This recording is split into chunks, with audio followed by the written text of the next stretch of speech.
Androany kosa no nisokatra tamin'ny fomba ofisialy ny taom-pitsarana 12 teny amin'ny fitsarana tampony Anosy no nanaovana ny lanonana ofisialy izay notarihan'ny ministry ny fitsarana Ramanantena Sonoelinina. Mpitsara miisa 5 no nitolorana Marboninaitra nandritra ny lanonana teny amin'ny fitsarana tampony izay. Ny efatra nisalorana ny grand officier de l'ordre national, 4 commandeurs de l'ordre national ary iray officier de l'ordre national. Lafim-baovao afa-tanteraka indray kosa mbola mitohy hatrany ny fanesorana sy ny fanaraha-maso ny fialan'ireo mpivarotra amoron-dalana eny Analakely sy Mandinina tamin'ity androany ity. Tsy manaiky ny fanesorana azy ireo hatrany ireo mpivarotra ka nivorona nolona ny lapan'ny tanàna Antananarivo tamin'ity androany ity. Maro amin'ireo mpivarotra amoron-dalana no tsy manaiky ny hiditra ao anatin'ireo tsena miisa 12 eto Antananarivo sy ny manodidina.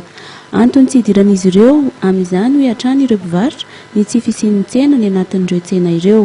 Efa zatra eo Analakely sy Beorika ireo mpividy ka tsy andeny any anaty tsena. Manohy ny fanaraha-maso sy fanesorana azy ireo hatrany ny eo anivon'ny tanàna Antananarivo na dia misy aza ny tsy fanekeny ireo mpivarotra amoron-dalana. Nanatanteraka fitokonana nanoloana ny lapan'ny tanàna Antananarivo ireo mpivarotra amoron-dalana androany. Ny rotsaka tsehatra nanaparitaka ireo olona nivory teo amin'ny lapan'ny tanàna teo anivon'ny Moreg. Nisy ihany koa ny fifaninjena teo amin'ny mpiasan'ny kominaly sy ireo mpivarotra amoron-dalana. Ankilany malalaka ny arabe ary dia tahaka ny fitohanana ny fiara teo aloha intsony ny fitohanana misy amin'izao. Fitohanana izay nampikaikaika ireo mpampiasa lalana mandalo any Analakely, Antsaralalàna, Beorika ary Petite Vitesse.